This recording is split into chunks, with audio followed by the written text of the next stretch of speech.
आप ही के लिए मेरे भाई, आपको पता है एसएससी ने पिछले साल ही 2024 में दिसंबर में 5 दिसंबर को एक कैलेंडर निकाला था 2025-26 के लिए मेरे भाई। ठीक है, ये पूरा कैलेंडर है जो एसएससी ने पहले ही निकाल दिया था लास्ट ईयर 5 दिसंबर को। इसमें ये लिखा हुआ था मेरे भाई कि आपका एडवर्टाइजमेंट यानी कि नोटिफिकेशन कब जारी होगा और आपका एग्जाम किस मंथ में कराया जाएगा। इसके अकॉर्डिंग जब हमने देखा था तो सीजल कंबाइंड ग्रेजुएट लेवल का नोटिफिकेशन आना था 22 अप्रैल को और जून जुलाई में सीजल का पेपर होना था। इसी के जो है ध्यान में रखते हुए बच्चे तैयारी कर रहे थे। कंप्लीट डिटेल वीडियो भी हमने अपने यूट्यूब चैनल पे बनाई थी मेरे भाई, एसएससी 2025-26 कैलेंडर आउट, ये कंप्लीट वीडियो जो हमने बनाई थी। अब मेरे दोस्तों हुआ क्या है, एसएससी ने नया नोटिस डाला। ये नोटिस मैंने अपने टेलीग्राम चैनल पे डलवा दिया, एसएससी एग्जाम कैलेंडर 2025-26 नोटिफिकेशन।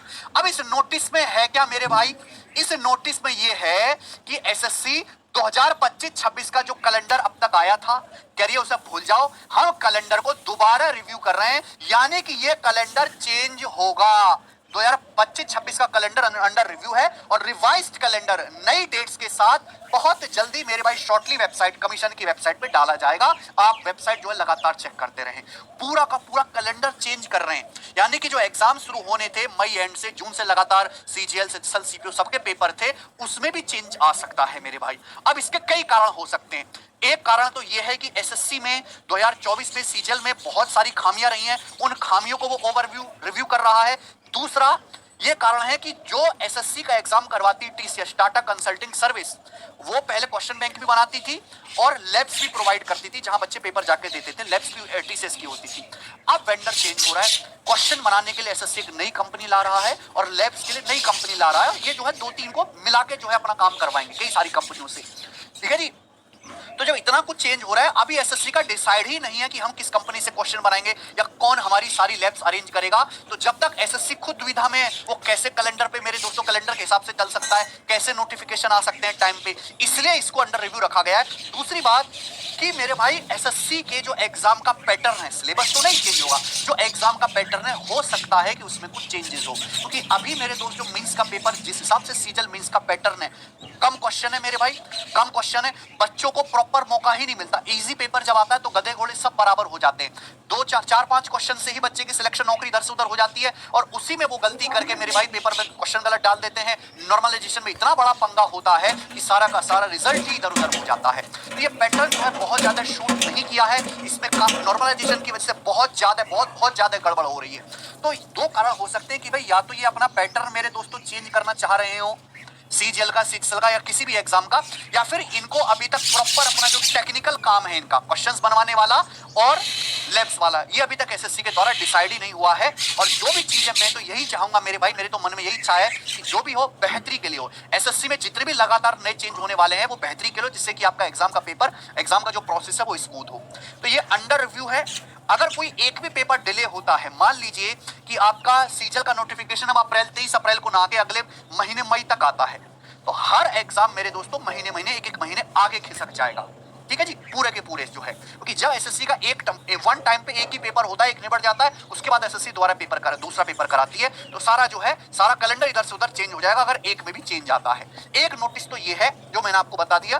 दूसरा नोटिस मेरे भाई ये है जो मैं बता रहा हूं, ये भी एसएससी की वेबसाइट पे आया है और ये अच्छा है मेरे दोस्तों, ये एसएससी ने नया चेंज किया है। अगर आपको पता हो तो यूपीएससी ने जो केस आया था ना फर्जी आईएएस वाला, गलत डॉक्यूमेंट बना के और विकलांगता प्रमाण पत्र गलत बना के यूपीएससी में जो है नौकरी ले ली थी, उसके बाद यूपीएससी ने अपने फॉर्म भरने के प्रोसेस को बहुत कड़ा कर दिया है।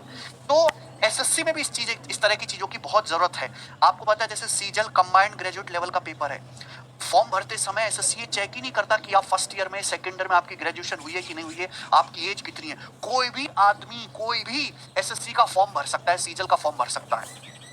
ये सब चीज एंड में चेक होती है जब उसका डॉक्यूमेंट वेरिफिकेशन होता है कि भाई इसकी तो एज ही नहीं थी या इसकी तो ग्रेजुएशन ही नहीं हुई है, डीवी में वो फेल हो जाते हैं। तो अब इन्होंने कहा है कि कमीशन ने डिसाइड किया है आधार बेस्ड बायोमेट्रिक ऑथेंटिकेशन, आधार बेस्ड बायोमेट्रिक ऑथेंटिकेशन एसएससी लगाने वाला है। यानी कि अभी तक आप जाते थे तो आपका बायोमेट्रिक होता था, अंगूठे के फिंगरप्रिंट वगैरह मैच किए जाते थे। ठीक है जी, अब क्या होगा कि आप आधार बेस्ड बायोमेट्रिक ऑथेंटिकेशन लगाया जाएगा एसएससी की तरफ से। अब जितने भी एग्जाम होंगे उसमें आप खुद को ऑथेंटिकेट कर पाओगे आधार कार्ड पे।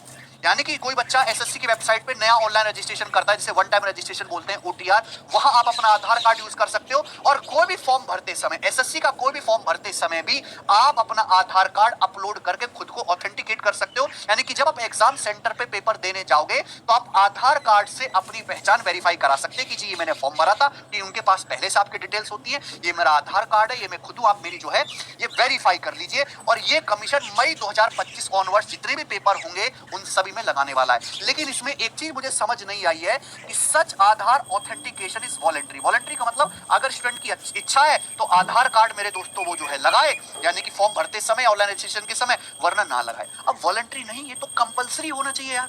वॉलंटरी का क्या मतलब कि भैया हम आपके फिंगरप्रिंट के निशान तो लेंगे ही लेंगे जब आप एग्जाम सेंटर पे आओगे पेपर देने, उसके साथ साथ आपको अपना आधार कार्ड भी लाना है। वो आधार कार्ड आप पहले से अपलोड करोगे और जब आप एग्जाम सेंटर पे आओगे तो आधार कार्ड हम मैच करेंगे, वो मैच करेंगे तो उसके बाद ही हम आपको पेपर देने देंगे। ये वॉलंटरी नहीं, कंपलसरी होना चाहिए। इससे क्या है कि आधार कार्ड में ना डेट ऑफ बर्थ होती है, सही डेट ऑफ बर्थ होती है, वो मान्य भी होती है आधार कार्ड में। अब कोई बच्चा फॉर्म भरते समय उल्टी सीधी अपनी एज डाल देते हैं तो वो चेक करने में आसानी रहेगी, प्रोसेस स्मूथ होगा, क्योंकि आधार कार्ड की जो एज है वही एज जो है फिर फाइनल मानी जाएगी जो आधार कार्ड में अपलोड है। तो ये प्रोसेस मुझे समझ नहीं आया कि इन्होंने वॉलंटरी क्यों किया है। सुप्रीम कोर्ट का आदेश है, तो सुप्रीम कोर्ट का आदेश का इससे एग्जाम प्रोसेस से क्या लेना देना। आधार कार्ड ना हो, देखो वोटर आईडी हो सकता है किसी का खो जाए, लेकिन आधार कार्ड तो सभी के पास होता है जो 18+ है, तो आधार कार्ड को उसमें कंपलसरी कर दें। या फिर एसएससी ऐसा भी कर सकती है कि एक ऐसा जो डॉक्यूमेंट जिसमें बच्चे की एग्जैक्ट एज लिखी होती है, जैसे 10th की मार्कशीट होती है, 10th की जो है मेरे दोस्तों मार्कशीट होती है, उसमें एज होती है, जो पासिंग सर्टिफिकेट होता है और वो फाइनल होती है मेरे भाई। तो आप 10th की या 12th की मार्कशीट अपलोड, उसका पासिंग सर्टिफिकेट अपलोड करा दीजिए। कोई बच्चा फॉर्म भरते समय गलत एज डाल देता है, ठीक है भाई, ग्रेजुएशन हुआ नहीं है, तो वो जो है उससे क्या है कि बहुत ज्यादा गलत फॉर्म डाले जाते हैं। अगर इस तरीके से 2-3 लाख फॉर्म भी एक्स्ट्रा डाले जा रहे हैं जो केवल एक्सपीरियंस के लिए पेपर दे रहे हैं, तो कम से कम उसमें तो कमी आएगी। तो मेरे हिसाब से तो कंपलसरी होनी चाहिए। पर हाँ, एसएससी ये चीज लाने वाली है। अब मेरे भाई कभी कभी प्रॉब्लम होती है कि अंगूठे मैच नहीं करते मेरे दोस्तों, है ना।